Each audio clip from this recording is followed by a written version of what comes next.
അരുത്, ഞാൻ നായാടിയല്ല. എന്റെ പക്കൽ ആയുധങ്ങളുമില്ല.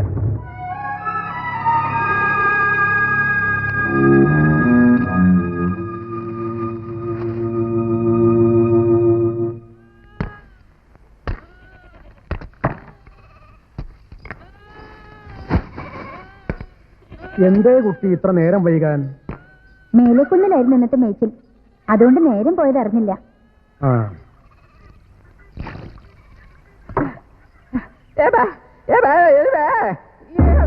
കുട്ടിയകത്ത് പോക്കോളൂ.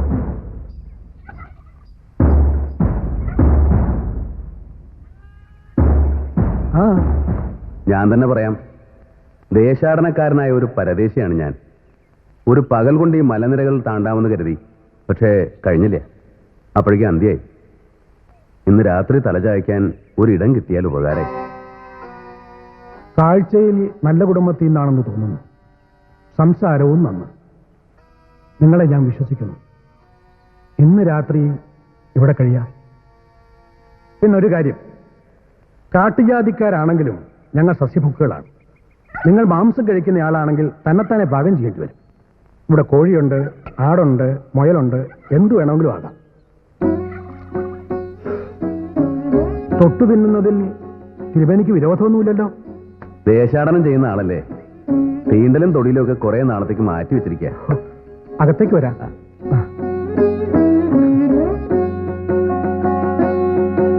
ഇങ്ങോട്ട് വരാം. നന്ദിനി മകളാ? ഞാൻ നേരത്തെ കണ്ടിരുന്നു, എന്നെ കണ്ടില്ലെന്നേ ഉള്ളൂ.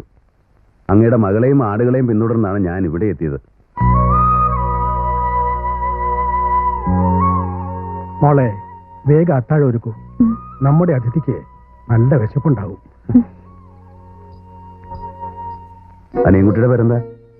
ബലദേവൻ. ഇളയവനാ. ഒക്കെ ഒന്ന് ഇറക്കി വെക്കാം.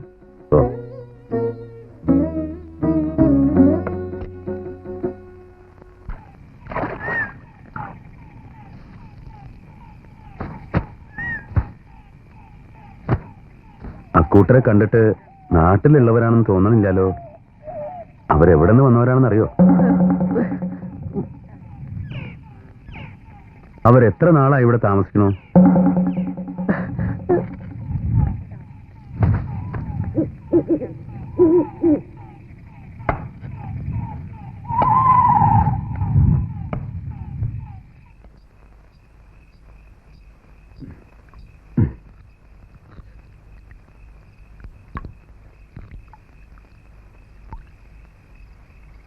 കുറച്ച് മതി. മതി.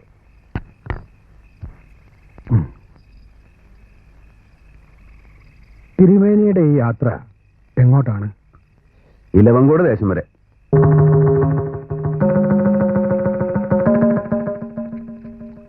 ഇലവങ്കോട് അതിർത്തിയിലേക്ക് ഇനി ഏറെ പോണോ? നാടാടയായതുകൊണ്ട് ചോദിക്കാണ്. പുലരും മുമ്പ് പുറപ്പെട്ടാൽ ഉച്ചയോടെ എത്തും. അവിടെ അധിക നാൾ തങ്ങാനാണോ? ഒന്നും തീരുമാനിച്ചിട്ടില്ല. ചിലപ്പോ ഒരാഴ്ച, അല്ലെങ്കിൽ ഒരു മാസം. അത് തന്നെ ചിലപ്പോ പിന്നെയും നീളും. അവിടെ ചെന്നാലേ പറയാൻ പറ്റൂ. എന്തായാലും സൂക്ഷിക്കണം. അത്രയ്ക്ക് അധർമ്മം പെരുത്ത നാടാ. അങ്ങ് ഇലവങ്കോട് പോകാറുണ്ടോ? ഇല്ല, പോയിരുന്നോട് പറഞ്ഞു കേട്ടിട്ടുണ്ട്. എന്തായാലും എനിക്ക് അവിടെ പോകേണ്ടതുണ്ട്. അധർമ്മം ഭയന്ന് അവനവന്റെ കർമ്മം ചെയ്യാണ്ടിരിക്കാൻ പറ്റുമോ? ആഹാ. ചോദിക്കുന്നത് കൊണ്ട് തെറ്റിദ്ധരിക്കരുത്. ഇവിടത്തെ രീതികൾ കണ്ടിട്ട് കാട്ടിൽ പാർക്കുന്നവരുടേതാണെന്ന് തോന്നണില്ല. ഈ ഭക്ഷണം പോലും ആഠ്യരുടേതാണ്. തിരുമേനിയുടെ തോന്നൽ ശരിയാണ്. നാട്ടിലെ കാട്ടാളന്മാരെ പേടിച്ച് കാട്ടിൽ വന്ന് കഴിയുന്നവരാണെന്ന് മാത്രം അറിഞ്ഞാൽ മതി. ഏത് നാട്ടിലെ കാട്ടാളന്മാർ? ഇലവങ്കോട്ടയാണോ? അച്ഛൻ പറഞ്ഞില്ലേ അത്ര അറിഞ്ഞാൽ മതിയെന്ന്. പിന്നെ എന്തിനാ കൂടുതൽ ചോദ്യങ്ങൾ?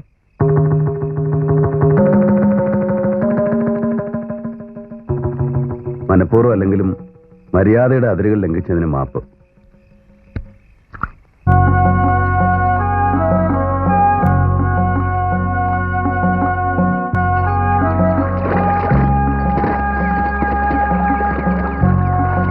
മുട്ടയിൽ എന്താടാ? അയ്യോ കുറച്ച് കാറ്റ് കഴിഞ്ഞാ തമ്പ്ര. കുറച്ചോ കൂടുതലോ ഞങ്ങൾ തീരുമാനിക്കും. ഇറക്കി വെക്കേ. കണ്ടാൽ അറിഞ്ഞൂടെ തമ്പ്ര? നീയാണോ ന്യായം പറയാൻ? ഇറക്കി വെക്കേ.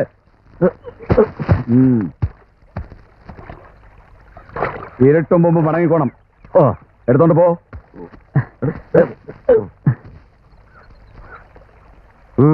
എന്താ തുണിക്കെട്ടിൽ? പഴന്തുണിയാണേ. പഴന്തുണിയും കൊണ്ട് അമ്മാവൻ വന്ന വഴിയെ നടന്നു. കണ്ട പണ്ടാരങ്ങൾക്ക് തെണ്ടി നടക്കാനുള്ള സ്ഥലമല്ല ഇലവങ്കോട് ദേശം. പോ പോ. പേര്? അത് തമ്പുരാനോട് പറഞ്ഞോളാം. അത് പറയാതെ ഇവിടം കടന്നു പോകാൻ കഴിയില്ല. അദ്ദേഹം ആവശ്യപ്പെട്ടിട്ടാണ് ഞാൻ വരുന്നത്. തെളിവുണ്ടോ? കാണിക്ക്. എന്റെ വാക്കുകൾ തന്നെയാണ് എന്റെ തെളിവ്. തറക്കിച്ചു നിൽക്കാൻ നേരില്ല. ഇവനെ പിടിച്ചു കെട്ടി പുൽമടയിൽ താക്കൂ.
അതാ അവൻ തന്നെ.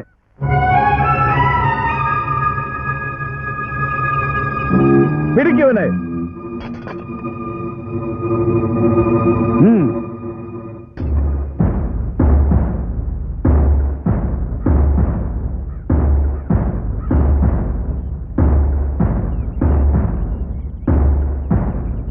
ഇവനാ മേധാവി ചൗക്കയിൽ വെച്ച് എന്റെ കൂട്ടരെ അടിച്ചു വീഴ്ത്തി ദേശത്തേക്ക് കടന്നത്.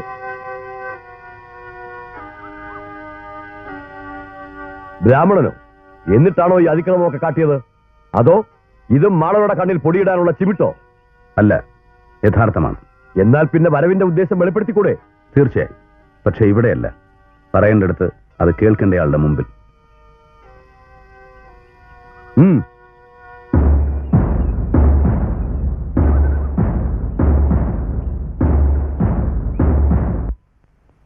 ഒരു ബ്രാഹ്മണന് ദേശാതിർത്തി അതിക്രമിച്ചു കിടക്കേണ്ട കാര്യമില്ല. ഉണ്ടോ? പിന്നെ എന്താണ് ഈ നാടകത്തിന് പിന്നിൽ?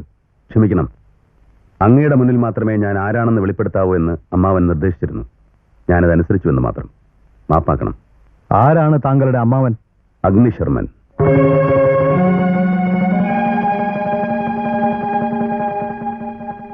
അപ്പോൾ അദ്ദേഹം വന്നില്ലേ? വരില്ലേ?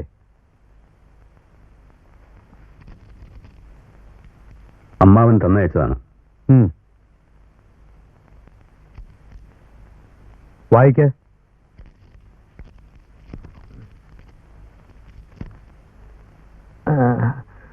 ഇലവങ്കോട് ദേശത്തെ നാടുവാഴി ഉണിക്കോമൻ സമക്ഷം പാലൂർ ദേശത്തെ അഗ്നിശർമ്മൻ ബോധിപ്പിക്കുന്ന എന്തെന്നാൽ, ഈ ഏടുമായി വരുന്നത് എന്റെ അനന്തരവൻ ജാതവേദനാണ്. അങ്ങയുടെ ആവശ്യവും അപേക്ഷയും അനുസരിച്ച് നേരിൽ വരാൻ തന്നെയാണ് ഞാൻ ആഗ്രഹിച്ചത്. പക്ഷെ ഈ പ്രായത്തിൽ ഇത്രയും നീണ്ട ഒരു യാത്ര ശരിയാകുമോ എന്ന് ഞാൻ സന്ദേഹിക്കുന്നു. മനസ്സിച്ഛിക്കുന്നിടത്ത് ശരീരം എത്തിപ്പെടാത്ത അവസ്ഥ. അതുകൊണ്ട് ദയവായി പൊറുക്കണം. വിസമ്മതമില്ലെങ്കിൽ ജാതവേദന കൊണ്ട് അങ്ങയുടെ പത്നിയെ ചികിത്സിപ്പിക്കാം. എന്റെ ശിഷ്യൻ മാത്രമല്ല, പിൻഗാമി കൂടിയാണവൻ. വൈദ്യവൃത്തിയിൽ ഒരുപക്ഷെ എന്നെക്കാളും കേമനാണവൻ. ജാതവേദന്റെ കഴിവിൽ എനിക്ക് പൂർണ്ണ വിശ്വാസമുണ്ട്. താമസം വിന അങ്ങേക്കും അത് ബോധ്യപ്പെടും. തിരുമനസ്സിനും പ്രജകൾക്കും ആയുരാരോഗ്യങ്ങൾ നേർന്നുകൊണ്ട് ഇക്കാര്യത്തിൽ പെട്ടെന്നൊരു തീരുമാനം എടുക്കാൻ പറ്റില്ല. രോഗിയുടെ ഇഷ്ടം കൂടി നോക്കണ്ടേ? ജാതവേദൻ തൽക്കാലം വൈദ്യഗ്രഹത്തിൽ താമസിക്കട്ടെ. മൂസിനെ കണ്ട് ഉടനെ അതിനുള്ള ഏർപ്പാടുകൾ ചെയ്യൂ. അടിയൻ.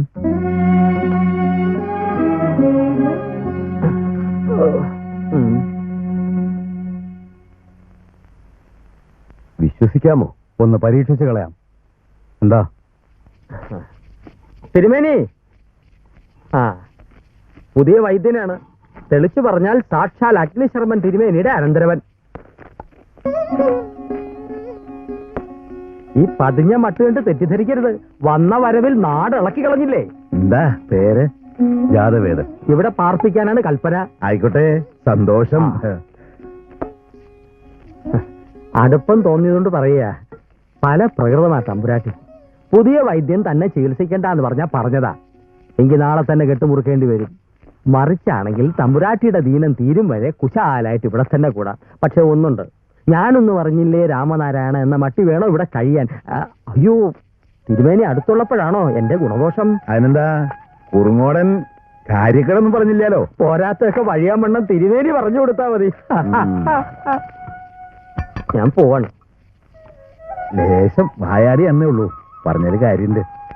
മരുന്ന് അടുപ്പത്താ. പാകം നന്നായിട്ട് അറിഞ്ഞോട്ടെ.